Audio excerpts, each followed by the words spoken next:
Hello friends, Pankaj Bhardwaj channel में आपका एक बार फिर बहुत बहुत स्वागत है। आज हम बात करने वाले हैं E2 एलिमिनेशन की।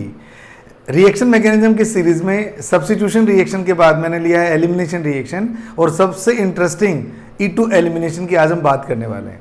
इस रिएक्शन को मैं 10 इंपॉर्टेंट पॉइंट्स के अंदर डिस्कस करूंगा, जिसके अंदर इसकी स्टीरियोकेमिस्ट्री भी आपको बताई जाएगी। तो बिना टाइम वेस्ट किए हुए आप लोगों के सामने है E2 एलिमिनेशन। जिन्होंने चैनल अभी तक सब्सक्राइब नहीं किया है वो जल्दी से चैनल को सब्सक्राइब करें, बेल आइकन को प्रेस करें ताकि सारे नोटिफिकेशंस आपको मिलते रहें। आइए अब हम बात करते हैं E2 एलिमिनेशंस की। ये बहुत ही इंटरेस्टिंग रिएक्शन की मैकेनिज्म है, जिसमें एल्काइल हैलाइड या एल्कोहल्स के अल्फा बीटा एलिमिनेशन के थ्रू एल्कीन या अनसैचुरेटेड कंपाउंड्स की फॉर्मेशन होती है। आइए देखते हैं। ये एल्काइल हैलाइड है, जिस कार्बन के साथ हैलोजन जुड़ा होता है उसको अल्फा कहते हैं, उसके साथ वाले कार्बन को बीटा कहते हैं। तो अल्फा कार्बन से हैलाइड आयन और बीटा कार्बन से H+ आयन जब रिमूव हो जाएंगे तो इन दोनों सिग्मा बॉन्ड्स की जगह पर एक पाई बॉन्ड की फॉर्मेशन हो जाएगी, और बेस H+ को अबडक्ट करने का काम करेगा BH की फॉर्म में, और X नेगेटिव आयन या लिविंग ग्रुप के फॉर्म में बाहर निकल जाएगा। ऐसे रिएक्शंस को E2 एलिमिनेशन रिएक्शंस कहा जाता है। इन रिएक्शंस में दो सिग्मा बॉन्ड आपस में फ्यूज होकर एक नए पाई बॉन्ड की फॉर्मेशन करते हैं। आइए देखते हैं किस मैकेनिज्म के थ्रू ये रिएक्शन हमारी पूरी होती है। तो अगर मैं इसकी मैकेनिज्म की बात करता हूं, तो इसमें सबसे इंपॉर्टेंट पॉइंट जो आपको याद रखना है वो पॉइंट है बेस का बैक साइड अटैक। जैसे ही बेस बैक साइड से अटैक करता है एक ट्रांजिशन स्टेट की फॉर्मेशन होती है। जैसे ही बेस बैक साइड से अटैक करता है एक ट्रांजिशन स्टेट की फॉर्मेशन होती है, वो मैं आपके लिए बना रहा हूं। जब ये H को अटैक करेगा due to partial positive charge, तो ये वाला कार्बन क्या होगा, पार्शियल नेगेटिवली चार्ज। और जैसे ही इसके इलेक्ट्रॉन मिलने वाले हैं तो ये वाला बॉन्ड भी ट्रांजिशन स्टेट के अंदर आपको ब्रेक की फॉर्म में दिखाना है, X- की फॉर्म में निकलने वाला है, तो कार्बन क्या हो जाएगा, पार्शियल पॉजिटिवली चार्ज, और एक नया पाई बॉन्ड बनने की कगार पर है। इसलिए मैं इसको डॉटेड लाइन से शो करता हूं। ये जो स्पीशीज बनाई है मैंने, ये हाईली अनस्टेबल स्पीशीज है, इसको हम बोलते हैं ट्रांजिशन स्टेट। आप सब जानते हैं कि जब भी कोई रिएक्शन एक ही स्टेप में पूरी होती है तो जो भी उसका स्टेप है वो RDS ही होता है, और RDS में किसकी फॉर्मेशन होती है, ट्रांजिशन स्टेट की। ट्रांजिशन स्टेट तुरंत टूटकर डिजायर्ड प्रोडक्ट की फॉर्मेशन कर लेगी। ये जो ट्रांजिशन स्टेट है इसके बारे में कई खास बातें आपको याद रखनी है। पहली बात तो ये एंटी पेरिप्लेनर कंडीशन में दोनों ग्रुप को रखती है। ये वाला H और ये वाला X एक दूसरे के एंटी पोजीशन पर होने चाहिए। इस कंडीशन को एंटी पेरिप्लेनर कंडीशन कहते हैं। सपोज इस तरह की कंडीशन, इस कंडीशन को एंटी पेरिप्लेनर कंडीशन कहते हैं। तो इस ट्रांजिशन स्टेट की खास बात है कि इसके अंदर H और X जो निकलने वाले हैं वो एक दूसरे के ऑपोजिटली साइड जुड़े होते हैं, और जो मेंबर हैं टोटल 5 मेंबर एक ही प्लेन में होते हैं, 1 2 3 4 और 5। तो 5 members are in same plane,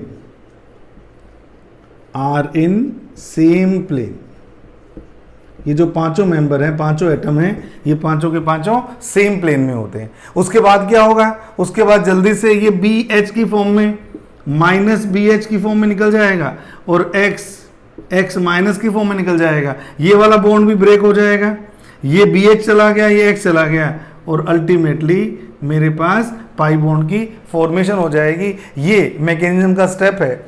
आप देख पा रहे हैं इसमें स्लो स्टेप में केवल ये और ये दोनों पार्टिसिपेट कर रहे हैं। RDS के अंदर जब दो स्पीशीज पार्टिसिपेट करती हैं, इसका मतलब इस रिएक्शन का ऑर्डर कितना होता है, 2, और इसकी मोलिकुलरिटी भी 2 होती है। इसलिए इसको हमने E2 या बाई मोलिकुलर एलिमिनेशन कहा है। तो ये इसकी मैकेनिज्म है, जिसके अंदर ये बहुत इंपॉर्टेंट ट्रांजिशन स्टेट बनती है, जिसमें 5 मेंबर एक ही प्लेन में होते हैं। निकलने वाला H और X एक दूसरे से एंटी पोजिशन पर होते हैं, जिससे इसका डिपार्चर बड़ा आराम से हो जाता है। बैक साइड अटैक करने का कारण ये है कि जितना ये नेगेटिवली चार्ज ग्रुप इस नेगेटिव वाले चार्ज से दूर रहेगा, इनके बीच में रिपल्शन उतना ही कम होगा, और जितना रिपल्शन कम होगा उतने ही इस रिएक्शन के प्रोसीड करने के चांसेस ज़्यादा हो जाते हैं। आइए वो 10 पॉइंट्स देखते हैं जो आपको एक एक पॉइंट बहुत बारीकी से स्टडी करना है, जिस बेस पर हमारे नीट में आने वाले क्वेश्चंस या जेई मेंस एडवांस में आने वाले क्वेश्चंस आपसे हो पाएंगे। आइए तो मैं 10 कैरेक्टरिस्टिक फीचर्स आपको बता रहा हूं जिसके बेस पर आपने E2 एलिमिनेशन को स्टडी करना है। आइए एक एक करके देखते हैं। तो सबसे पहला पॉइंट जो मैं आपसे डिस्कस करना चाहता हूं वो है इसके रेट लॉ एक्सप्रेशन के बारे में। जैसा कि मैंने बोला कि ये बाईमोलिकुलर एलिमिनेशंस हैं, जैसे कि मैंने बोला कि ये बाईमोलिकुलर एलिमिनेशंस हैं, तो rate of reaction is directly proportional to alkyl halide concentration and the concentration of base. इसमें दोनों की कंसंट्रेशन यूज होती है। इसी कारण से मैं क्या बोलूंगा, इस रिएक्शन का जो ऑर्डर है वो भी 2 है और मोलिकुलरिटी भी 2 है।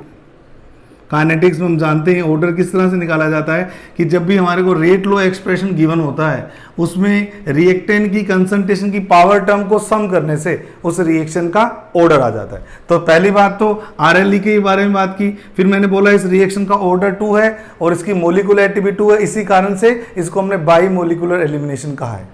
तीसरी इंपॉर्टेंट बात है इसका एनर्जी प्रोफाइल डायग्राम। तीसरी इंपॉर्टेंट बात है इसका एनर्जी प्रोफाइल डायग्राम। किसी भी रिएक्शन की कंप्लीट स्टडी करने के लिए हमें उसका पोटेंशियल एनर्जी कर्व स्टडी करना पड़ता है। तो अगर मैं इसके पोटेंशियल एनर्जी कर्व की बात करता हूं तो बहुत इंटरेस्टिंग फैक्ट्स आपको इससे मिलने वाले हैं। यहां पर मैंने लिया suppose Rx plus base B negative, ये रिएक्टेंट की साइड होती है आपको बताइए, और यहां मैं ले रहा हूं अपना एल्कीन जो मैंने बनाया था plus BH plus X negative, right. ये है ट्रांजिशन स्टेट की पोटेंशियल एनर्जी। X एक्सिस पे है रिएक्शन प्रोसीड्स, रिएक्शन जैसे जैसे आगे बढ़ती है तो जो स्पीशीज बन रही हैं उनकी पोटेंशियल एनर्जी का कर्व है। ये है Y एक्सिस पे पोटेंशियल एनर्जी। तो ये जो स्टेट है ये हमारी ट्रांजिशन स्टेट है। मैंने इसलिए बोला था ट्रांजिशन स्टेट की पोटेंशियल एनर्जी क्या होती है, मैक्सिमम होती है, इसलिए इसकी जो स्टेबिलिटी होती है वो क्या होती है, मिनिमम होती है। और आपके सामने ही क्योंकि ये रिएक्शन सिंगल स्टेप की है तो आपको पता ही है, काइनेटिक्स में हमने पढ़ा हुआ है कि आपको एक ही एनर्जी हम्प मिलता है, इसमें दो नहीं मिलते। इस रिएक्शन को देख के आपको आराम से पता लग रहा होगा कि ये रिएक्शन एंडोथर्मिक है। क्यों? क्योंकि रिएक्टेंट की पोटेंशियल एनर्जी कम है और प्रोडक्ट की पोटेंशियल एनर्जी ज़्यादा है, तो इन दोनों के बीच का जो एनर्जी गैप होता है उसको हम एंथैल्पी ऑफ रिएक्शन कहते हैं। और हमें अच्छे से पता है कि यहाँ इस डेल्टा एच को मैं क्या लेता हूँ, पॉजिटिव लेता हूँ, क्योंकि प्रोडक्ट की एनर्जी में से आपको रिएक्टेंट की एनर्जी माइनस करनी होती है, तो ये आता है पॉजिटिव। यानी कि ये जो रिएक्शन है E2 एलिमिनेशन, ये एक एंडोथर्मिक प्रोसेस है। हम लोग थर्मोडायनेमिक्स में जानते हैं कि exothermic process are thermodynamically more feasible than endothermic process, क्योंकि किसी भी रिएक्शन की स्पॉन्टेनिटी को मैं delta G is equal to delta H minus T delta S से शो करता हूं। और अगर कोई रिएक्शन स्पॉन्टेनियस होती है, आप जानते ही उसका डेल्टा G क्या होता है, नेगेटिव होता है। अब अगर मेरे को इन दोनों का सम नेगेटिव लाना है जबकि मेरे पास डेल्टा H क्या आ रहा है, पॉजिटिव आ रहा है, तो डेल्टा S 100% क्या होना चाहिए, पॉजिटिव। आप चेक कर लीजिए, entropy change must be positive. जब भी किसी रिएक्शन की एंट्रोपी चेंज की जनरल कैलकुलेशन की जाती है तो हम क्या कहते हैं, जिन रिएक्शंस में गैसियस प्रोडक्ट के नंबर ऑफ मोल्स ज्यादा होते हैं गैसेस रिएक्टेंट से, उन रिएक्शंस की एंट्रोपी चेंज पॉजिटिव होती है। आइए देखते हैं, यहां पर 2 मॉलिक्यूल गैसेस मॉलिक्यूल पार्टिसिपेट कर रहे थे और फाइनली आपके पास 3 स्पीशीज गैसेस स्पीशीज बाहर निकली हैं, यानी कि इस रिएक्शन में एंट्रोपी चेंज क्या होगा, पॉजिटिव होगा। गैसेस मोल्स बढ़ते हैं तो रिएक्शन की एंट्रोपी पॉजिटिव होती है, तो डेल्टा एस पॉजिटिव है और डेल्टा एच भी पॉजिटिव है, यानी कि यहां पर T बड़ा इंपॉर्टेंट फैक्टर है। अगर मेरे को डेल्टा G नेगेटिव लेके आना है तो क्या मैं ठीक कह रहा हूं, magnitude of delta H must be lesser than magnitude of T delta. सही बोल रहा हूं मैं, क्योंकि अगर T डेल्टा S की वैल्यू बढ़ेगी तो ये माइनस साइन वाली वैल्यू बढ़ेगी और प्लस साइन वाली वैल्यू कम होगी, तभी आपका डेल्टा जी किस में आएगा, नेगेटिव में आएगा। तो एक चीज तो कंफर्म हो गई कि एलिमिनेशन रिएक्शंस में E2 एलिमिनेशन में नंबर 1 डेल्टा एच पॉजिटिव आता है, नंबर 2 डेल्टा एस भी पॉजिटिव आता है, और अगर डेल्टा जी की वैल्यू नेगेटिव चाहिए तो टी डेल्टा एस पूरी टर्म का जो मैग्नीट्यूड है वो डेल्टा एच के मैग्नीट्यूड से ज्यादा होना चाहिए, यानी कि ये रिएक्शंस हाई टेम्परेचर पर ही ज़्यादा अच्छे से परफॉर्म करती हैं। इसलिए एनर्जी प्रोफाइल डायग्राम के थ्रू हम बोल सकते हैं कि E2 एलिमिनेशन के लिए हाई टेम्परेचर की ज़रूरत पड़ती है। ये तो बात हो गई इसकी मैकेनिज्म की और इसकी एनर्जी प्रोफाइल डायग्राम की। आइए साथ ही इसके बहुत इंपॉर्टेंट कैरेक्टरिस्टिक फीचर्स देखते हैं, जिनको देखते ही क्वेश्चन में आप पकड़ लेंगे कि ये E2 मैकेनिज्म से होने वाली रिएक्शन है और उसके अकॉर्डिंग आप प्रोडक्ट बना पाएंगे। आइए अब मैं बात करता हूं पॉइंट नंबर 4 की। अब मैं बात करता हूं पॉइंट नंबर 4 की, जो कि ये बताती है कि इसके अंदर बनने वाली जो ट्रांजिशन स्टेट है, इसके अंदर जो बनने वाली ट्रांजिशन स्टेट है उसमें जो अरेंजमेंट है वो एंटी पेरी प्लेनर अरेंजमेंट होती है, यानी कि निकलने वाले दोनों ग्रुप एक दूसरे के एंटी पोजीशन में होने चाहिए, अदरवाइज रिएक्शन नहीं होती। नंबर 5, ये भी बहुत इंपॉर्टेंट पॉइंट है कि इस रिएक्शन को प्रोसीड करवाने के लिए बच्चों हमें स्ट्रॉन्ग बेस की जरूरत पड़ती। आप कहेंगे क्यों सर, आपने H+ को उस मॉलिक्यूल में से खींच के बाहर निकालना है, उसके लिए बेस ज्यादा स्ट्रॉन्ग होगा तो बेटर रहेगा। तो कुछ इंपॉर्टेंट बेसिस आपको याद कर लेने चाहिए। Alcoholic KOH, NaNH2 in ammonia, इसके अलावा सोडियम टर्शी ब्यूटोक्साइड इन टर्शी ब्यूटेनॉल। ये इंपॉर्टेंट कुछ बेस हैं जो आप इस रिएक्शन में यूज कर सकते हैं, OR नेगेटिव। तो ये इंपॉर्टेंट बेस हैं जो आपको इस रिएक्शन में पार्टिसिपेट करवाने हैं। अगर मैं बेस की रिलेटिव बेसिक स्ट्रेंथ की बात करूंगा तो आप देख पा रहे हैं OH से बेटर है OR नेगेटिव, OR नेगेटिव से भी बेटर बेस होता है NH2 नेगेटिव, और NH2 भी से भी बेटर बेस होता है R नेगेटिव। तो जितना OH से R की तरफ जाएंगे E2 रिएक्शंस की होने की पॉसिबिलिटी उतनी ही ज़्यादा अच्छी होती जाएगी। आइए अब हम बात करते हैं 6 पॉइंट की। 6 पॉइंट में हम डिस्कस करते हैं एलिमेंटल इफेक्ट। 6 पॉइंट में हम डिस्कस करते हैं एलिमेंटल इफेक्ट। आप कहेंगे सर ये क्या होता है? एलिमेंटल इफेक्ट का मतलब ये है कि अगर मैं हैलोजन चेंज करता जाऊंगा E2 एलिमिनेशन में तो रेट ऑफ रिएक्शन भी क्या होती जाएगी, चेंज होती जाएगी। जैसे कि अगर मेरे पास में हैलाइड की फॉर्म में फ्लोराइड हो, क्लोराइड हो, ब्रोमाइड हो या आयोडाइड हो, आपको अच्छे से पता है इसकी लिविंग ग्रुप टेंडेंसी ज्यादा अच्छी होती है फ्लोरीन की कंपैरेटिवली। तो अगर कोई मेरे से पूछेगा रेट ऑफ रिएक्शन, अलग अलग हैलाइड्स लेने पर आयोडाइड सबसे फास्ट रिएक्शन करते हैं और फ्लोराइड्स सबसे स्लो रिएक्शन करते हैं। इसका कारण ये है कि RDS में आपको C और X के बीच का बॉन्ड ब्रेक करना था, तो जो जितनी इजीली बॉन्ड ब्रेक होगा उतनी रिएक्शन फास्ट होगी। और हम जानते हैं कि इसकी लिविंग ग्रुप टेंडेंसी आयोडाइड की फ्लोराइड की कंपैरेटिवली काफी अच्छी होती है, इसलिए आयोडाइड ज्यादा अच्छे सबस्ट्रेट्स हैं किसके कंपैरेटिवली, फ्लोराइड्स की कंपैरेटिवली।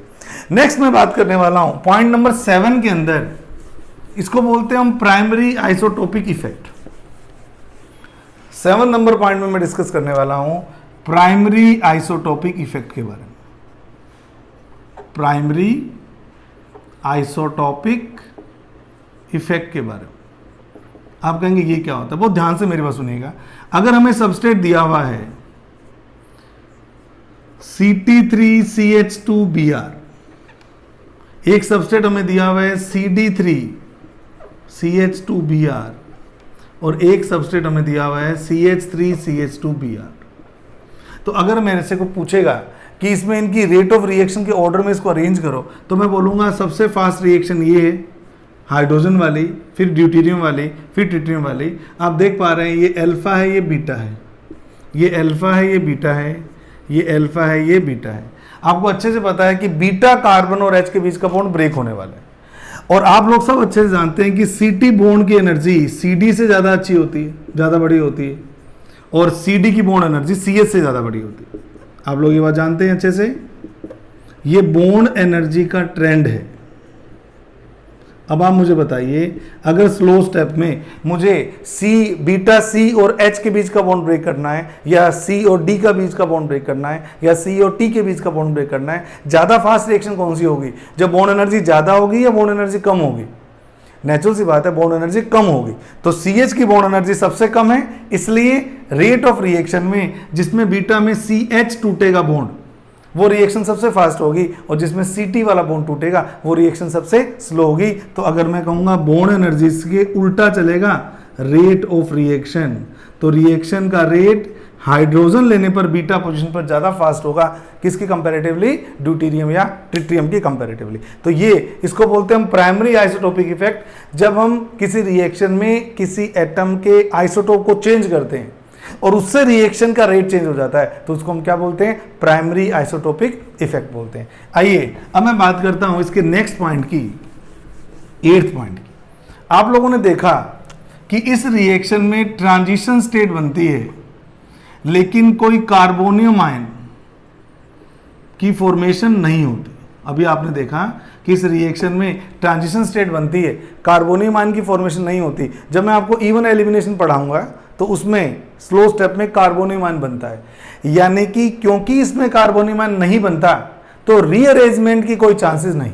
तो याद रखिएगा, E2 एलिमिनेशन में रिएक्शन के रीअरेंजमेंट का कोई स्कोप नहीं होता, यानी कि आपको ज़्यादा दिमाग नहीं लगाना।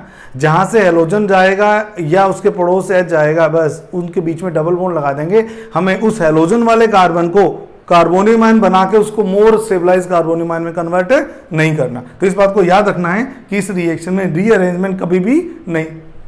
अब मैं बात करने वाला हूँ 9th पॉइंट की, जो बहुत इंपॉर्टेंट पॉइंट है, इसको मैं थोड़ा डिटेल में लेने वाला हूँ। 9th पॉइंट में हम करने वाले हैं बात एक बहुत इंपॉर्टेंट रूल की, जिसको बोलते हैं हम सेजेफ रूल। इस रूल से हमें पता ये लगता है कि जब भी हमें एल्काइल हैलाइड्स या एल्कोहल का एलिमिनेशन रिएक्शन करवाना होता है, तो दो प्रोडक्ट बनने की पॉसिबिलिटी के केस में मेजर प्रोडक्ट कौन सा बनेगा और माइनर प्रोडक्ट कौन सा बनेगा, इसको हम एक रूल के थ्रू बताएंगे। That rule is called as Saytzeff rule. बहुत इंटरेस्टिंग रूल, आप ध्यान से सुनिएगा। सपोज मेरे पास 2 टाइप के एल्काइल हैलाइड हैं, मैं बात कर रहा हूं 9th पॉइंट की, और 9th पॉइंट में मैं आपसे डिस्कस करने वाला हूं बहुत इंपॉर्टेंट रूल, सेजेफ रूल। सेजेफ रूल, तो जब भी किसी एल्काइल हैलाइड के डीहाइड्रो हैलोजिनेशन से 2 डिफरेंट एल्कीन्स बनने की पॉसिबिलिटी होती है, तो वो एल्कीन बनती है जिसका double bonded carbon more substituted होता है। आइए देखते हैं। सपोज मेरे पास ये एल्काइल हैलाइड है। अब बच्चों यहां पे सपोज Br लगा हुआ है और ये मैंने H शो कर दी। नेचुरल सी बात है, ये अल्फा है तो ये बीटा कर देते हैं, इसको बीटा डैश कर देते हैं। अब आप अच्छे से जानते हैं कि अगर बेस अटैक करेगा इस पे, तो या तो ये वाला H जाएगा और या ये वाला H जाएगा। भाई आपको पता है कि अल्फा से तो Br जाता है और बीटा से क्या जाता है? H। अगर ये H और ये Br चला जाएगा तो डबल बॉन्ड इनके बीच में आ जाएगा, और अगर ये Br और ये H चला जाएगा तो डबल बॉन्ड इन दोनों के बीच में आ जाएगा। तो क्या मैं ठीक कह रहा हूं कि अगर 2 डिफरेंट टाइप के बीटा हाइड्रोजन एटम होते हैं तो प्रोडक्ट भी कितने टाइप के बनेंगे? 2 टाइप के बनेंगे। तो अगर बीटा वाला जाता है, ये दोनों बना देता हूं, अगर बीटा वाला H जाता है तो प्रोडक्ट क्या बनेगा? CH3 CH2 CH and double bond CH2। ये डबल बॉन्ड यहाँ आ गया। और अगर बीटा डैश वाला जाता है तो आपका आंसर आएगा CH3 CH double bond CH and CH3। इसको बोलते हैं हम 1 ब्यूटीन और इसको हम बोलते हैं 2 ब्यूटीन। सिंपल सी बात है। अल्फा बीटा एलिमिनेशन में अल्फा वाले कार्बन से हैलोजन जाएगा और उसके पड़ोस वाले से H जाएगा। अब पड़ोस में ये भी है और ये भी है, तो मैंने इसको रिमूव करके 1 ब्यूटीन बना दिया और इन दोनों को रिमूव करके क्या बना दिया? 2 ब्यूटीन। अब सेजेफ रूल क्या कहते हैं? In the dehydrohalogenation of alkyl halide, if there is a possibility of making 2 type of alkenes or more type of alkenes, then the alkene in which double bonded carbon is more substituted will be the major product। कि अगर किसी alkyl halide के dehydrohalogenation से 2 या 2 से ज़्यादा type की alkene बनने की पॉसिबिलिटी होती है, तो वो एल्कीन मेजर प्रोडक्ट होगी जिसका डबल बॉन्डेड कार्बन एटम ज़्यादा सब्स्टिट्यूटेड होगा, या यूं कहूँ जिसके डबल बॉन्डेड कार्बन पर ज़्यादा अल्फा हाइड्रोजन एटम्स होंगे। तो अगर मैं इसको काउंट करूँ तो कैसे कर सकता हूँ? ये रहा डबल बॉन्डेड कार्बन एटम। बेटे H को तो ग्रुप मानते ही नहीं है। डबल बॉन्ड के साथ वाले कार्बन पर डबल बॉन्ड कितना सब्स्टिट्यूटेड है? मोनो सब्स्टिट्यूटेड है। फिर मैं इसको हाइड्रोजन के बेस पे बताऊंगा। और ये जो डबल बॉन्डेड कार्बन है वो डाई सब्स्टिट्यूटेड है, यू कैन सी इजीली। तो यहां सब्स्टिट्यूशन ज्यादा है। दोबारा देखिए, डबल बॉन्डेड कार्बन को मैं एक बार के लिए ऐसे स्टार लगा देता हूं।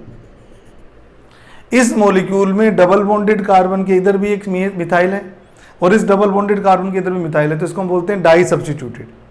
इस मॉलिक्यूल को देखिए, डबल बॉन्डेड कार्बन के इधर तो कोई ग्रुप है ही नहीं लगा हुआ, केवल इधर ये वाला ग्रुप लगा हुआ है। पूरे की बात करूंगा मैं पूरे की बात करूंगा, इधर एक ही ग्रुप लगा हुआ है, तो ये मोनो सब्स्टिट्यूटेड हुआ।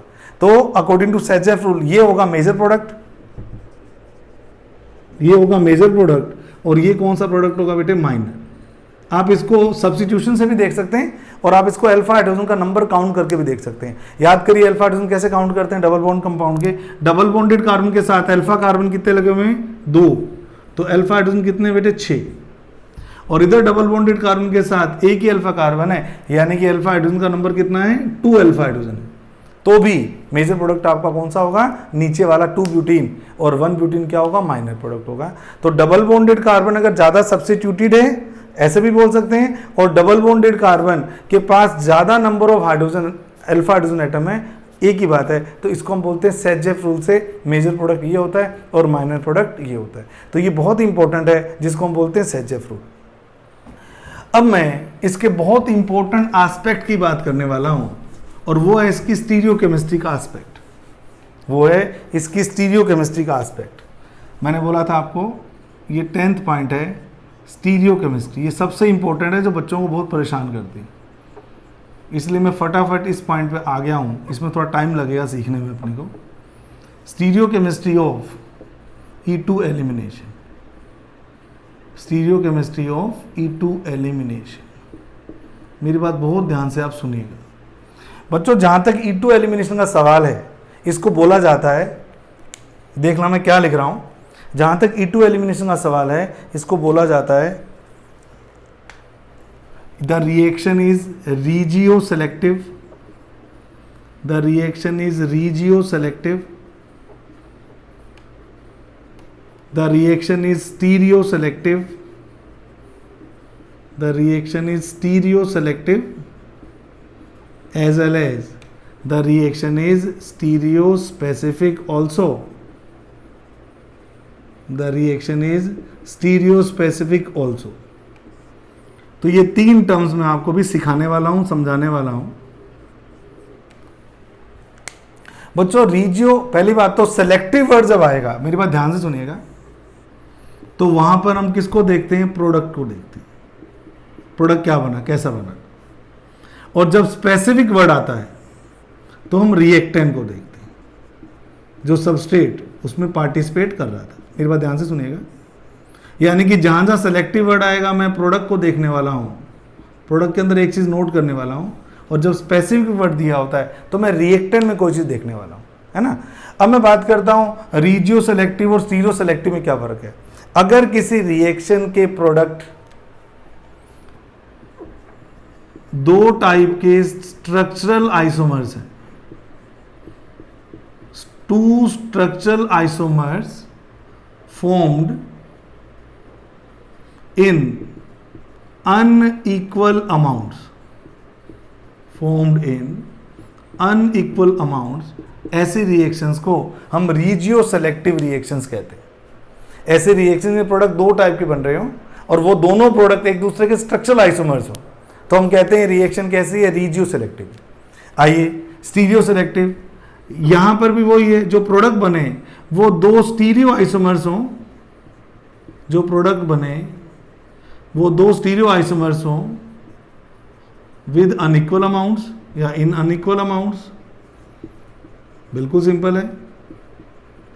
अगर किसी रिएक्शन में बनने वाले प्रोडक्ट दो हों, वो एक दूसरे के स्ट्रक्चरल आइसोमर्स हो, एक मेजर और एक माइनर, तो वो रिएक्शन होगी रिजियो सेलेक्टिव। अगर उस रिएक्शन में बनने वाले प्रोडक्ट एक दूसरे के स्टीरियो आइसोमर्स है, जैसे ज्योमेट्रिकल आइसोमर्स हो, एक हो सिस एक हो ट्रांस, ऐसे, तो उस केस में अनइक्वल अमाउंट में बनने पर उस रिएक्शन को हम स्टीरियो सेलेक्टिव रिएक्शन कहते हैं। और जहां तक स्टीरियो स्पेसिफिक रिएक्शन का सवाल है, तो यहां one particular type of stereo isomeric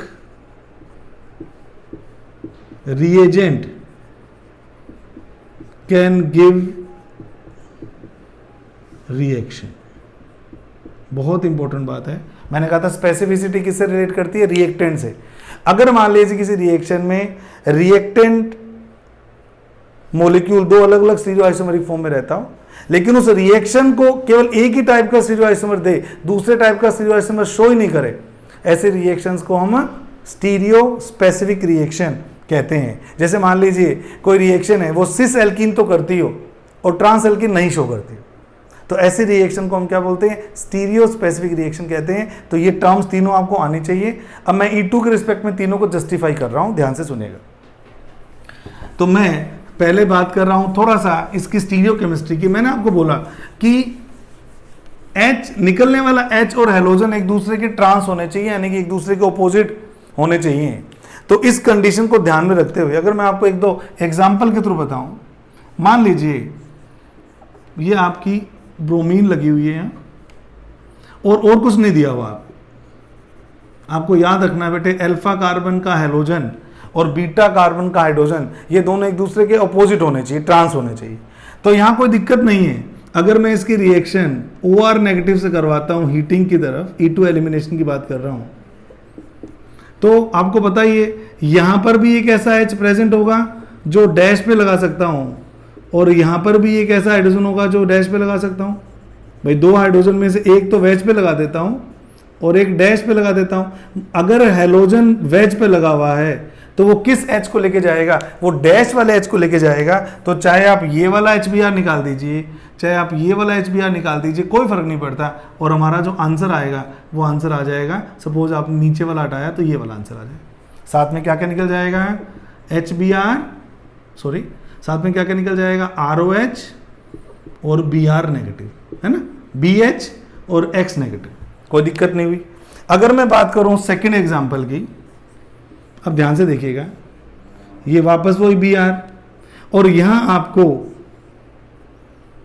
veg पे दिया हुआ H और डैश पे दिया हुआ CH3, और यहां आपको वेज पे दिया हुआ CH3 और डैश पे दिया हुआ H। बताइए किस तरफ से रिएक्शन प्रोसीड करेगी। आप कहेंगे सर Br अगर वेज पे है तो H किस पे होना चाहिए, डैश पे होना चाहिए। तो ये दोनों आपस में बाहर निकलेंगे, यानी कि ये वाले H को मैं बाहर नहीं निकालूंगा, क्योंकि ये H और ये Br आपस में एक ही प्लेन में हो गए। तो आपका जो प्रोडक्ट आएगा वो प्रोडक्ट सेम कंडीशंस लेने पर जो आपका प्रोडक्ट आएगा, ऊपर जैसी अरेंजमेंट है वो पड़ी रहेगी।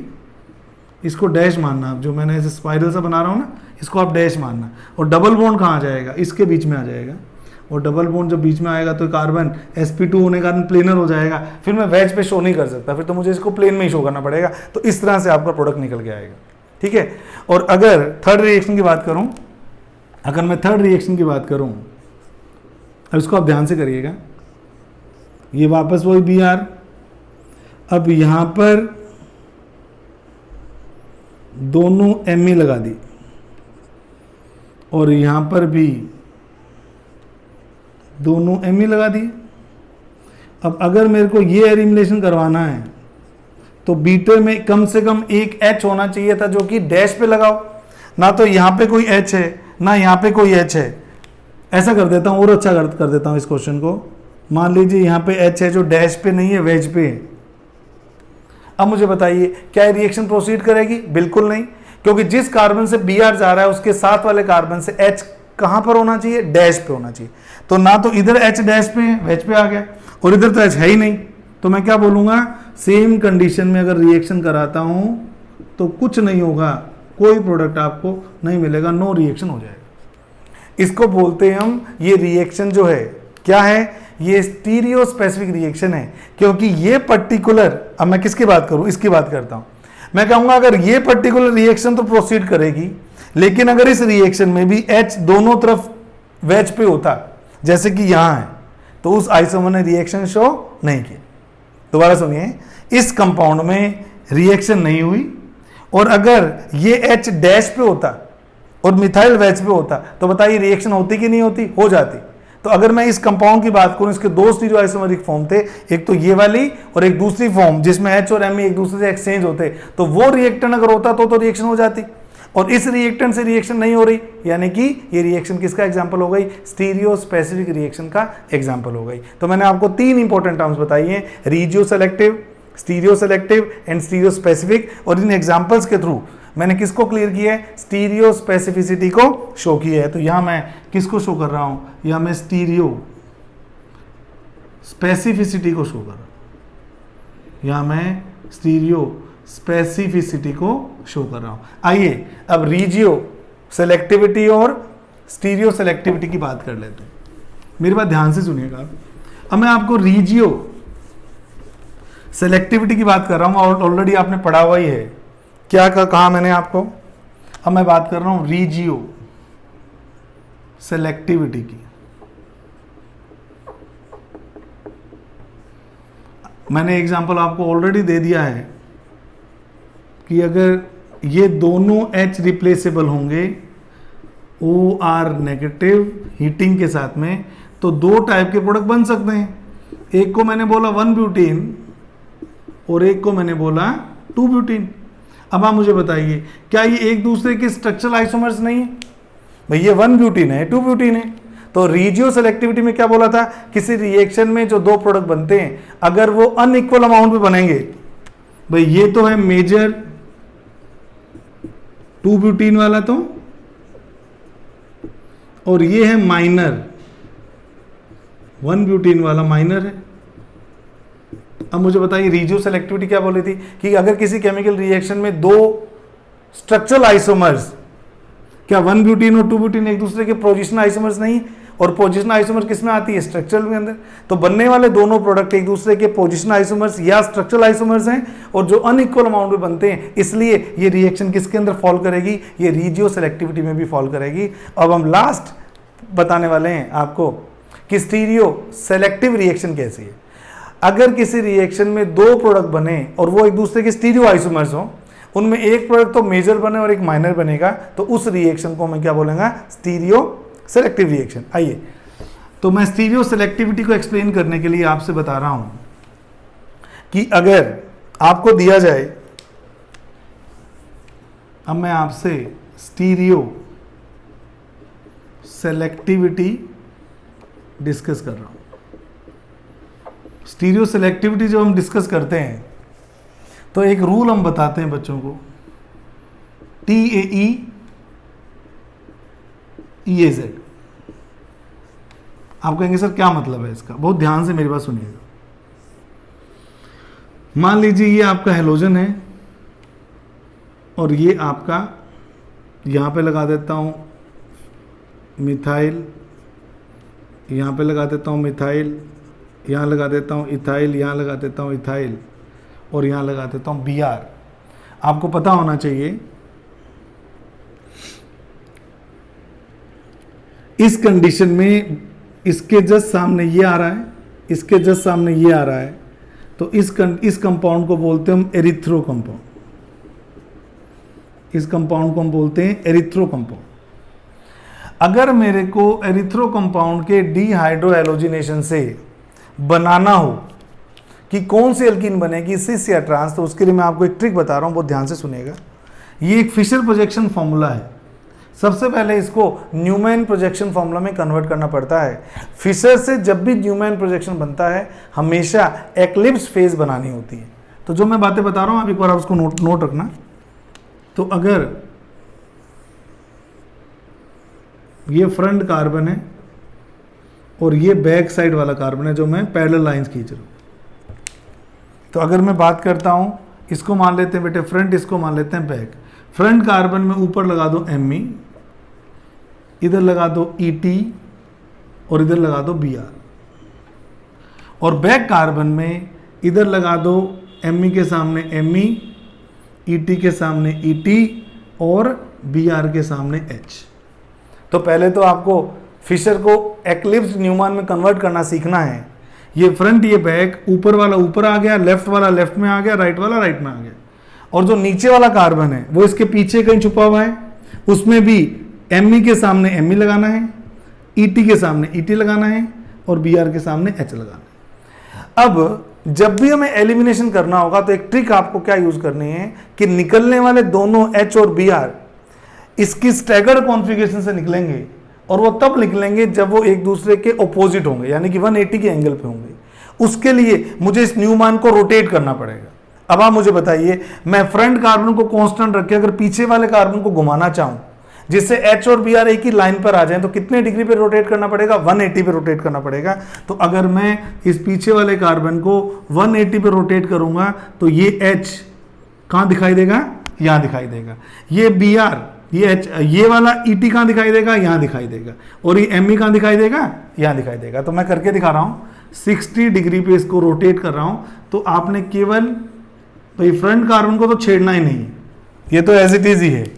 Me की जगह Me लगा दीजिए, Et की जगह Et लगा दीजिए और Br की जगह Br लगा दीजिए। पीछे वाले कार्बन को आपने 180 पे घुमा दिया तो ये H है, ये 180 पे घुमाने से Et आया, Me आया। अब आपको क्या करना है? अब आपको एक ही लाइन से इन दोनों को माइनस करना है, उड़ाना है। एक से H जाएगा, एक से Br जाएगा, और जैसे ये जाएंगे तो मेरे को एल्कीन कैसे बना के देखनी है। ये दोनों तो रिमूव हो गए। आप देखेंगे उस एल्कीन में दोनों Me ग्रुप एक लाइन पे, यानी कि एक दूसरे के जस्ट अपोजिट होने चाहिए। तो आपको क्या करना है? आपको C डबल बॉन्ड C लगाना है और एक ही लाइन पर इधर भी Me लगाना है और इधर भी Me लगाना है। और बाकी बचे ग्रुप जो दूसरे सेम लाइन पर हैं, Et, तो यहां पर आप लगाएंगे Et और यहाँ पे आप लगाएंगे Et। अब मुझे बताइए ये कौन सा कंपाउंड है? Et के सामने Me आ रहा है, तो चाहे तो कह दूं इसको मैं ट्रांस है, और चाहे मैं इसको क्या बोलता हूं? E बोलता हूं। चाहे तो मैं बोलता हूं ट्रांस, चाहे मैं बोलता हूं E। तो यही मैंने बोला आपको कि जब भी एरिथ्रो आएगा, जब भी आपका एरिथ्रो ग्रुप होगा, अच्छा E आएगा, सॉरी, और जब आपका 3O आएगा तो आएगा Z। तो इसको हम बोलते हैं EAE और TAZ। इसको इरिथ्रो क्यों बोला? क्योंकि इसमें सारे ग्रुप आमने सामने एक जैसे हैं। ये तो खैर नहीं हो सकते, तो इसको हमने क्या बोल दिया? इरिथ्रो बोल दिया। तो इस तरह से आपने इसको बना के देखना है। अगर मैं यहाँ 3O ग्रुप लगा देता तो मैं डायरेक्ट बता रहा हूँ, अगर ये 3O बन जाता, मान लीजिए 3O ग्रुप का मतलब क्या हुआ? 3O का मतलब ये हुआ Br के साथ H और Et और Me। इसको हम बोलते हैं 3O फॉर्म। इसको हम बोलते हैं 3O फॉर्म। अगर 3O फॉर्म होती, मैं डायरेक्ट बना रहा हूं, तो फिर मेरी जो एल्कीन बनती वो एल्कीन बनती, ये वाली एल्कीन कौन सी थी? ट्रांस। तो उस केस मेरी कौन सी एल्कीन बनती? उस केस में मेरी सिस एल्कीन बनती या Z बनती, जिसके अंदर इस तरह से मैं शो करता। Et के सामने Et, तो या तो कह दो ये सिस है और या कह दो ये Z है। कई बच्चे सिस ट्रांस से इसको याद कर लेते हैं, कोई बात नहीं। अगर मैं सिस ट्रांस से याद करता हूं तो TAC और EA और Z, सिस ट्रांस और EAT। इस तरह से भी आप इसको याद रख सकते हैं। T का मतलब 3O और E का मतलब इरिथ्रो। E का मतलब एंटी एलिमिनेशन। इस एलिमिनेशन को हम क्या बोलते हैं? Anti elimination. तो इस ट्रिक के थ्रू आपने इस प्रोडक्ट को बना के देखना है और अपने आंसर को चेक करना है, जस्टिफाई करना है। तो इतनी चीज़ें आपने E2 एलिमिनेशन के बारे में सीखनी है। हमने इसके 10 पॉइंट्स की बात की डिटेल में। क्या क्या बात है कि रिकॉल करें अगर हम सबसे पहले मैंने बोला रेट लो एक्सप्रेशन में rate is proportional to the concentration of alkyl halide and base. Second point, ये रिएक्शन बाई मोलिकुलर और ऑर्डर कितना है 2, सेकंड ऑर्डर काइनेटिक्स को फॉलो करती है। थर्ड, इसकी जो ट्रांजिशन स्टेट बनती है जो सबसे इंपॉर्टेंट है, उसमें एंटी पेरीप्लेनर कंडीशन देखने को मिलती है और 5 मेंबर सेम प्लेन में आपको दिखाई देते हैं। Fourth important point, strong base इस रिएक्शन को कैटेलाइज कर सकते हैं। पांचवा पॉइंट, इस रिएक्शन में कहीं भी कॉन्फ़िगरेशन चेंज नहीं होता। छठा पॉइंट, इस रिएक्शन में एक तो हमें एलिमेंटल इफेक्ट देखने को मिलता है कि आयोडाइड बेस्ट है फ्लोराइड्स की कंपैरेटिवली, और दूसरा और 7 पॉइंट हमें इसके अंदर प्राइमरी आइसोटोपिक इफेक्ट भी देखने को मिलता है कि अगर बीटा कार्बन के साथ H लगा होगा तो रिएक्शन फास्टेस्ट होगी, और ड्यूटेरियम या ट्रिटियम होगा तो रिएक्शन की स्पीड क्या हो जाएगी, कम हो जाएगी। फिर हमने 8th पॉइंट में बात की सेजेफ रूल की, मैंने बात की कि किस तरह से किसी एल्काइल हैलाइड या अल्कोहल के डीहाइड्रोहेलोजिनेशन या डिहाइड्रेशन से अगर 2 टाइप की एल्कीन बनने की पॉसिबिलिटी है तो मेजर प्रोडक्ट वो होगा जिसमें double bonded carbon more substituted होगा, या डबल बॉन्डेड कार्बन या एल्कीन के पास more number of alpha hydrogen atoms होंगे, that product will be the major product. फिर मैंने बात की regioselectivity, stereoselectivity, stereospecificity की, तो ये रिएक्शन रीजियो सेलेक्टिव भी है, स्टीरियो सेलेक्टिव भी है और स्टीरियो स्पेसिफिक रिएक्शन भी है। इतनी चीज़ें आपने इस रिएक्शन में शो करनी और एक ट्रिक के थ्रू आपको प्रोडक्ट बनाने हैं कि अगर हमारे सामने 3O आएगा तो Nt से Z बनेगा और एरिथ्रो आएगा तो Nt से E यानी कि ट्रांस एल्कीन की फॉर्मेशन होगी। आपने इस वीडियो को पूरा देखा, इसके लिए आपका बहुत बहुत धन्यवाद। जिन्होंने चैनल सब्सक्राइब नहीं किया है वो इसे सब्सक्राइब करें। मैं रेगुलर बेसिस पर टॉपिक वाइज सीक्वेंस में ही लेक्चर डाल रहा हूँ, तो आपकी तैयारी भी कंटिन्यू चल पड़ेगी। Thank you so much.